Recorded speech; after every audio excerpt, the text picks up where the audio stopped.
Bonjour à tous et bienvenue dans cette vidéo. Aujourd'hui je vais vous montrer comment changer des triangles sur une 906. Donc en première partie on va vérifier l'état des triangles, donc est-ce que c'est urgent ou pas de la changer. Donc cette première partie on va utiliser les outils fournis avec la voiture, donc rien à acheter, le cric d'origine, la clé d'origine, on va pouvoir vérifier.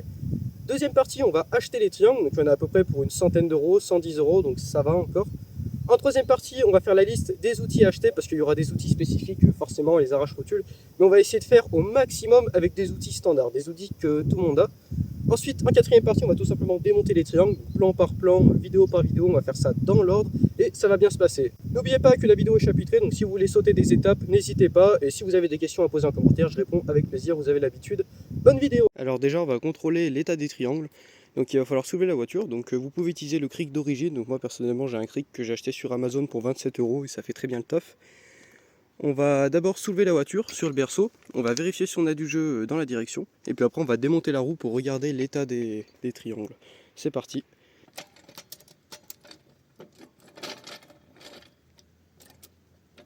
Je précise, c'est mieux de faire ça sur du plat, malheureusement j'ai qu'une pente, donc je vais faire ça sur de la pente, mais faites très attention si vous êtes ça en pente, il faut bien serrer le frein à main.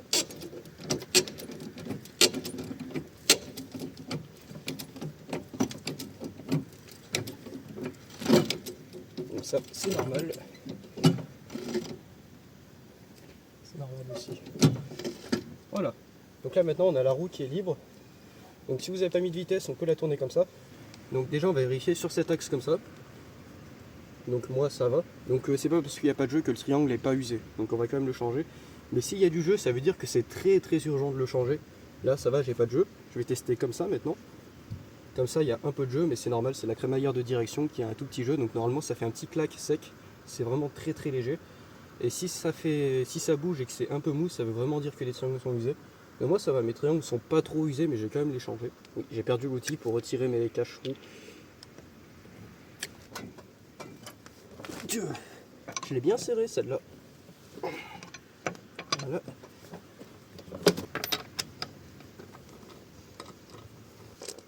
Voilà, donc là on peut retirer la roue normalement.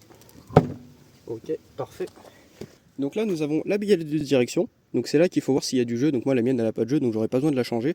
On peut regarder si elle est craquelée ou pas. Elle n'est pas craquelée, elle a l'air en bon état. Cependant, le triangle, on peut voir qu'il est pas très joli. Voilà.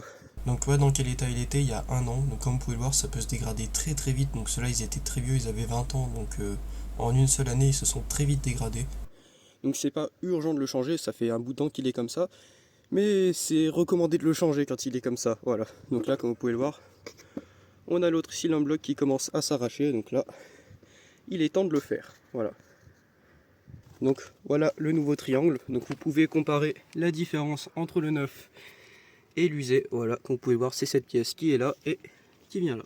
Voilà. Donc là déjà, on est sûr qu'il faut le changer. Donc voilà, donc ça c'est une étape que vous pouvez faire avec les outils fournis avec la voiture, avec le cric d'origine. Moi j'ai utilisé un cric hydraulique, mais ça marche très bien avec le cric d'origine et avec la clé d'origine. Donc ça voilà, c'est un contrôle très simple que vous pouvez faire sans acheter de matériel. Voilà. Et donc là maintenant, il va falloir le remplacer. Donc on va passer à la deuxième partie. Miaou. Donc personnellement, pour commander mes pièces, je vais sur Autodoc, donc c'est pas du tout un partenariat, c'est juste que je m'en sers et que pour l'instant ça marche bien. Donc c'est assez pratique, vous rentrez votre plaque. Donc là, comme vous pouvez le voir, ma voiture est enregistrée. Il y a juste à chercher triangle. Tac, et voilà. Et excellente surprise, les prix ont un peu baissé.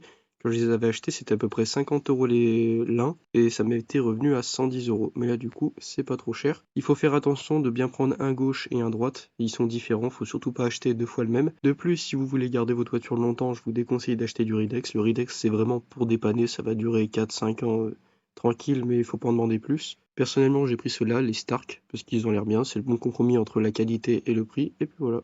Alors déjà, il va vous falloir du matériel de levage. Donc moi, personnellement, j'ai ce cric que j'ai acheté 27 euros sur Amazon et ces deux chandelles que j'ai acheté pour 30 euros. Mais vous pouvez très bien faire avec le cric d'origine de la voiture et caler une planche dessous. Et moi, je vous conseille quand même d'acheter ça si vous faites souvent de la mécanique, ça dépanne. Donc si ça fait plus de 10 000 km que vous n'avez pas vidangé votre boîte, je vous conseille de la vidanger complètement. Au moins, c'est fait, quitte à démonter, autant tout changer. Donc moi, mon huile de boîte, j'ai changé il n'y a pas longtemps, donc je vais pas la vidanger. Donc un bac pour éviter de polluer, parce que ça reste au sol, c'est un truc de fou l'huile de boîte. Ensuite, de l'huile de boîte, pour moi il m'en reste pas beaucoup, donc en fait ça va juste être pour faire la pointe, parce que quand vous allez démonter la rotule, ça risque de sortir un peu du cardan, donc ça risque de goûter un peu par terre, donc je vous conseille d'en remettre.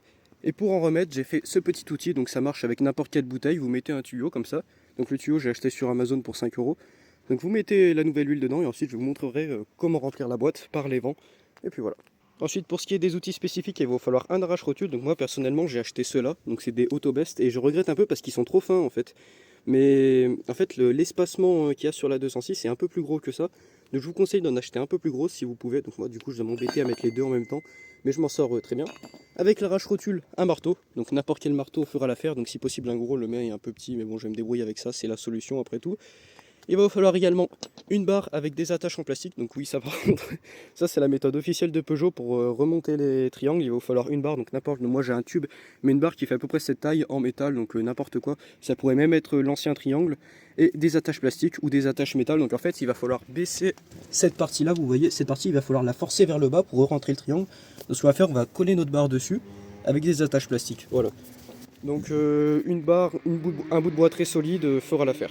Il va nous falloir un kit de cliquet, donc avec une douille de 21, une douille de 16, et si possible un autre cliquet avec une douille de 17, ou sinon juste une clé de 17, parce qu'on va avoir une vis, il faudra à la fois du 17 et à la fois du 16. Il va falloir un tournevis pour faire burin, pour pousser les anciennes vis, et il va falloir une petite clé comme ceci pour pouvoir choper les têtes de vis quand on va tourner. Donc une clé multiprise, ça fait très bien.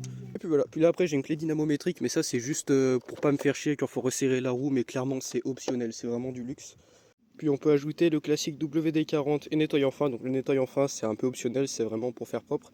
Et puis par contre WD-40 je vous recommande fortement, par contre là c'est vraiment important. Et un chat pour s'essuyer les mains, c'est très important. Première étape, je vais commencer par sécuriser le véhicule, surtout si on est en pente. Il faut vraiment faire attention, en pente ça peut glisser. Donc on va mettre une chandelle sur le berceau. Donc le berceau c'est cette partie là où le triangle est fixé. Donc la chandelle, il faut qu'elle porte là-dessus. Attention de ne pas la porter sur les vis parce que les vis on va les démonter, du coup la chandelle va nous embêter. Je vais en caler une là en attendant, je vais poser l'autre. La première me sert juste de sécurité en fait, au cas où ça tombe d'un coup, ça n'écrase pas une main. Je vais enlever son caoutchouc. Hop. Voilà. Donc là, hop. Là, celle-là elle repose sur le berceau. Donc je vais pouvoir baisser mon cric normalement. Nickel, voilà. Là elle est posée sur le berceau, je peux enlever le cric. Première étape, on va sortir la rotule. Donc on va dévisser cette vis, comme vous pouvez voir. Donc d'un côté, on va avoir un écrou de 15 et de l'autre côté, un écrou de 16. Alors peut-être que je me trompe, mais de mémoire, c'est ça. Voilà. Et après, on va forcer très fort pour sortir la rotule. Donc c'est ça, la rotule. Bon, j'ai dit des bêtises, c'est du 16 et du 17. Donc avec l'œil de la clé, c'est plus solide. Si possible, avec deux cliquets, si vous en avez deux.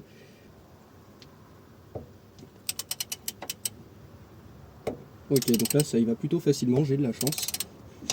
Donc si ça force, faut pas hésiter à forcer, malheureusement, il n'y a pas d'autre solution. Normalement avec les triangles, il y a un nouvel écrou qui est fourni, mais je l'ai perdu comme un con, donc du coup je vais utiliser l'ancien écrou. D'ailleurs il est chaud. Donc là maintenant il faut sortir le vis, donc il faut tout simplement taper le vis par derrière. Voilà. Donc là pour arracher la rotule, on va devoir coincer l'arrache-rotule dans la rotule qui est juste là. Et là comme vous pouvez voir, il y a une sorte de petit carter en métal qui va bien m'embêter, que je vais essayer d'arracher à la pince à bec. Mais avant tout, je vais tourner les roues vers la droite pour que j'ai mieux d'accessibilité. Je vais tourner comme ça. Il ne faut pas hésiter de profiter du blocage du volant pour qu'on puisse travailler librement. Voilà, donc normalement ça donne ça, donc c'est bien mieux accessible. Donc on va pouvoir rentrer notre arrache-rotule. Voilà. Donc là j'ai calé mon arrache-rotule, donc le chat va partir en courant parce que je vais taper comme une brute. Voilà, très bien. Nickel, excellent, venez voir. Donc là, voilà ce que ça devrait vous donner. Donc au début, la rotule va sortir facilement sur 1 cm. Puis après, ça va être galère, puis après, elle va sortir. Voilà. Parce qu'en fait, ça fait une sorte de boule comme ça. Donc le premier centimètre, ça va sortir facilement. Puis après, ça va être la galère. Il va falloir taper comme un bœuf. Donc voilà, ça doit donner ça normalement. Voilà, donc quand vous avez ça, il suffit juste de bourriner sur le truc. Et puis, il n'y a pas 36 solutions. Ta gueule! Alors normalement, mon arrache-rotule est trop petit. Je vais essayer de forcer à la main, voir si j'arrive à sortir. Oh, et... Alors excellente surprise, elle est sortie toute seule. Alors côté conducteur, j'avais passé une demi-heure à forcer comme un bœuf, ça sortait pas. Là, c'est sorti tout seul. Bah écoutez, voilà, donc ça dépend. Si ça ne sort pas, je vous conseille de mettre la dose de WD-40 et de taper. Voilà ce que ça donne. Comme vous pouvez le voir, hop, donc il y a encore un peu d'effort à faire, mais globalement, ça sort tout seul. Voilà. Donc il faut faire levier tout simplement. C'est un peu compliqué de filmer en même temps, je vous cache pas. En fait, ce qui va se passer, c'est que ça va tirer sur le cardan qui arrive dans la boîte. Et là, ici, ça va fuir. Vous voyez? Voilà, donc là, ici, il y a la jonction du cardan. Le cardan va sortir un peu et ça risque de fuir. Donc si vous faites ça à côté conducteur, ça va fuir ici. Et si vous faites côté passager, ça va fuir ici. On va caler un bac dessous. Et donc le but du coup va être de sortir un minimum le cardan pour perdre un minimum de liquide de boîte. Vous pouvez le voir, l'ancien triangle est sorti, enfin l'ancienne rotule est sortie.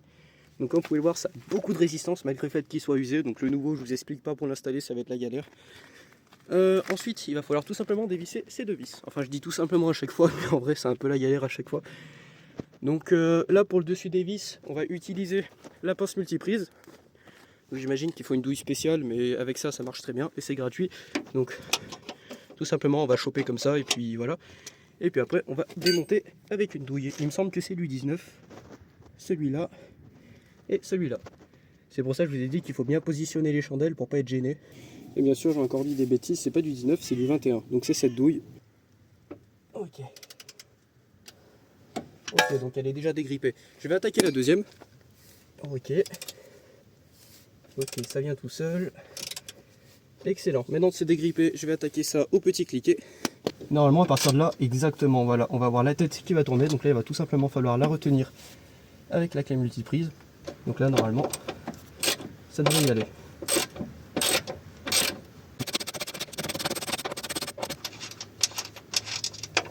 Et donc là, on va utiliser notre ami le marteau pour sortir la vis. Elle est bien grippée à l'intérieur. Je vais aider avec un peu de WD-40.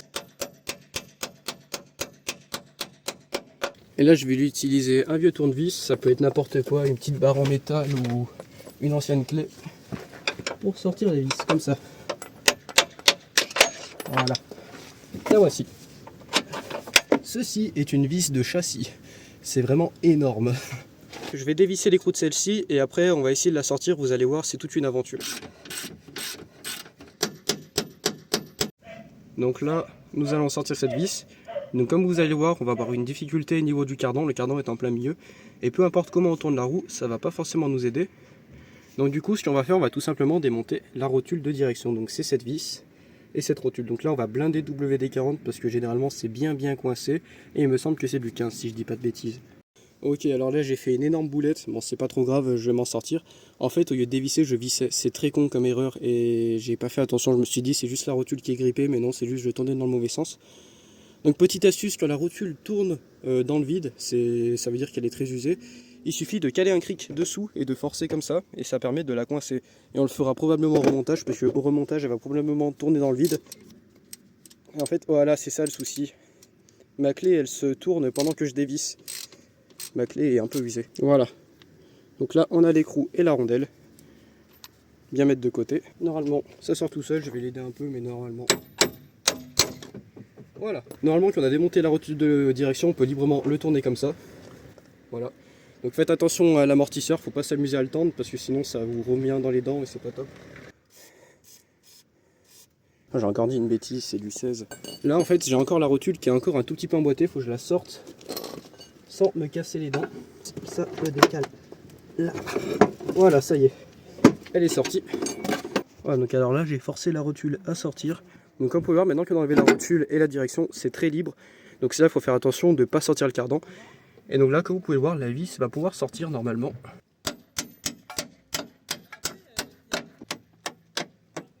Nickel, ça sort parfaitement.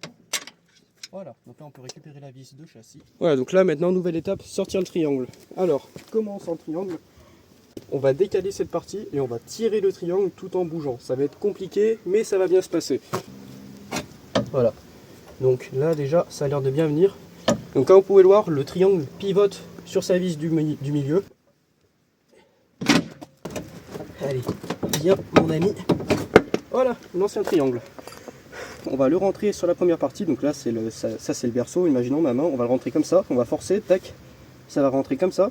Et une fois que le berceau va commencer à toucher ça, on va le pivoter pour que la tête arrive là. Vous allez voir, c'est un peu plus parlant en image. Donc déjà je rentre la tête. Ok, donc là j'ai rentré la tête. Voilà, donc il avance progressivement. Comme vous pouvez le voir, il y a un trou, et il faut tout simplement que les trous se disent en face. Ok. Ça y est, là je suis en face. Donc là, comme vous pouvez le voir, on a le trou du berceau et le trou du triangle qui sont en face. Donc là, on va en profiter pour mettre la vis directement. Donc on va pas la serrer, on va juste la mettre pour que ça puisse pivoter après. Donc tout simplement, normalement, elle force pas celle-là. Voilà, donc si ça rentre pas, c'est que c'est pas bien en face. Alors, je vais tricher un peu. Voilà. Donc là, je vais devoir déplacer un peu. Je vais vous poser sur le trépied. Il faut que je déplace un peu le cardan. Donc, vu qu'on a démonté la direction et le machin, il y a tout qui bouge normalement, donc c'est pas difficile. Voilà. Donc là déjà, comme vous pouvez le voir, il est censé pivoter comme ça. Voilà. Là normalement il peut pivoter. Et donc le but, ça va être un peu compliqué. Il va falloir le pivoter complètement pour que le bras arrive là. Il va falloir le tourner comme ça. Sauf que bien sûr, on a ça au milieu. Donc le but va être de soulever ça, que ça nous gêne pas trop. Surtout pas le soulever avec un cric, parce que sinon l'amortisseur va vous claquer dans les dents. Faut surtout pas le faire. Et il faut que ça ressorte là. Comme vous pouvez voir, il est au fond et il va tourner comme ça. Je vais le tourner au maximum comme ça. Et en même temps je vais pousser. Ok, ça y est, il est en face, voilà. Et là, le trou est en face. Donc ce qu'on va faire, on va tout simplement mettre l'autre vis de châssis, qui est là. Hop. Ici, voilà. Donc là, hop, normalement, elle rentre. Voilà. Donc là, ce que je fais, en fait, je mets des coups de marteau. Je mets des coups de marteau dans le triangle là. Et ça fait des secousses et ça me permet de faire descendre ma vis.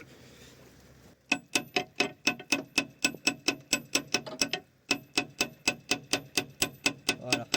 Là, comme vous pouvez le voir, elle descend, c'est parfait. Voilà. Et voilà, maintenant qu'elle est descendue, on n'a plus qu'à reboulonner. Donc reboulonner, ça va être la partie facile. Il commence à pleuvoir beaucoup, je vais ranger un peu plus d'outils. Je reviens. Alors en termes de force, il n'y a pas vraiment de valeur, il faut juste forcer. Parce que c'est du châssis, il faut forcer. De Dieu! Voilà. Quand ça fait de Dieu, c'est que le couple a été atteint. Allez, on serre au couple. De Dieu! Voilà, ça y est, c'est serré au couple. Ok. Donc voilà, donc on va vérifier que les vis aient bien épousé le berceau, qu'il n'y ait pas de petites miettes ou du filetage qui coince. Donc là, on est parfait. Et donc là, la dernière étape chiante, on va tout simplement reclipser la rotule. Donc ça, il va falloir reclipser dans le trou qui est là. Maintenant, on va appliquer le protocole officiel de PSA. Enfin, eux, ils ont un outil spécial pour faire ça, mais je vais vous montrer la méthode officielle, clin d'œil, clin d'œil. On va prendre un tube, on va le mettre comme ça, et on va l'attacher avec des tonnes d'attaches plastiques. Donc ce que je fais, je les prépare juste, et à la fin, j'irai les serrer. Avec de la chance, la pluie va s'arrêter. Là maintenant, je mets mon tube. Hop, je vais en mettre d'abord un là, ici. Là, hop, un en fond. Ok, et là, plusieurs ici. C'est là où ça force le plus. Et un petit au milieu pour déconner. Voilà. Donc avant de mettre les mains à l'intérieur, on va vérifier que ça tient. Donc on va tout simplement forcer comme ça. Ça n'a pas l'air de casser, donc c'est bon. Ok, c'est bon, j'y suis. C'est bon, ok. Voilà.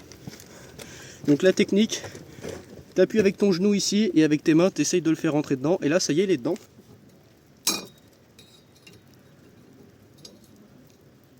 Donc là maintenant, avant de revisser la rotule et de faire une bêtise, on va surélever la rotule parce qu'en fait il faut que ça soit vissé en position repos. Donc il faut qu'il y ait de la charge quand on la visse. Et là il faut que ça soit à peu près horizontal. Il faut que le triangle soit à peu près horizontal par rapport au sol. Comme vous pouvez le voir, voilà, il faut qu'on ait à peu près cette inclinaison. Donc là, on n'est pas trop mal. Ça risque de forcer un peu normalement, donc on va taper au marteau.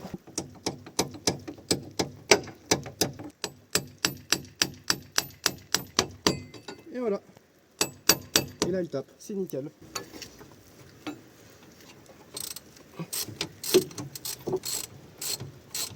Maintenant qu'on a serré ça, on va pouvoir démonter le cric. Celui-là. Donc là, on va pouvoir démonter le cric. Ah, quelqu'un qui passe un appel. En fait, quand je fais rien, il se passe rien, il fait le soleil et tout. Quand je fais de la mécanique, il pleut, il y a des gens qui font des anniversaires, c'est un truc de fou. J'en ai marre. Mais bon, c'est pas grave. Donc normalement, s'il est foiré, il va tourner dans le vide, on va voir ça. J'imagine qu'il est foiré. Je suis pas sûr. Et voilà, comme vous pouvez le voir, il est foiré, il tourne dans le vide. Donc là, la solution, c'est de mettre un cric dessous. Donc on va pas forcer trop fort, le but c'est pas de tout casser non plus, mais on va mettre un peu de poids dessus. Voilà, que l'amortisseur il remonte un tout petit peu. Et normalement ça va nous tenir la vis. Je vais mettre un poil de WD-40, voilà, un petit filet à l'intérieur. Voilà. Et là maintenant je vais pouvoir visser. Là comme vous pouvez le voir, il tourne plus, c'est parfait. Et voilà, là c'est bien serré fort, on peut enlever le cric et remonter la roue, et puis on a fini. Donc voilà, c'est fini, on a changé le triangle, il n'y a plus qu'à remettre la roue. Donc on va s'assurer qu'on a bien revissé la direction. On a bien revissé les deux vis du fond bien fort.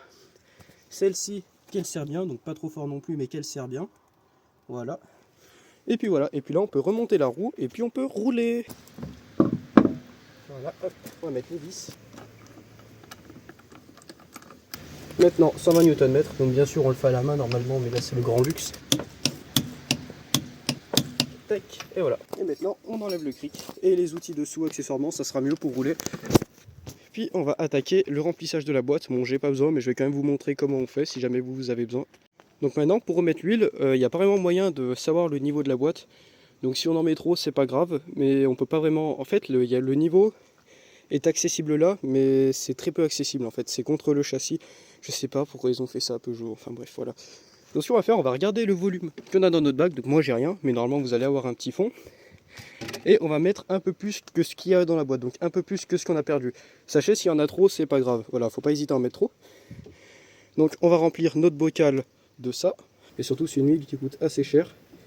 Et moi je vais en mettre un tout petit peu parce que j'ai rien perdu, c'est juste pour vous montrer comment on fait. Ici on va aller là. Et donc là, si vous regardez bien, normalement, on a... Et vous pouvez voir à côté de la vis, ceci là, ça. Donc ça, on va tout simplement tirer dessus pour le déboîter. Donc oui, on peut démonter l'admission pour être plus à l'aise, mais j'ai pas envie de la démonter. Il suffit de tirer dessus, voilà, c'est un plastique comme ça, ne pas perdre. Et ensuite, on va tout simplement mettre nos tuyaux dans les vents, c'est très simple. Aller chercher les vents.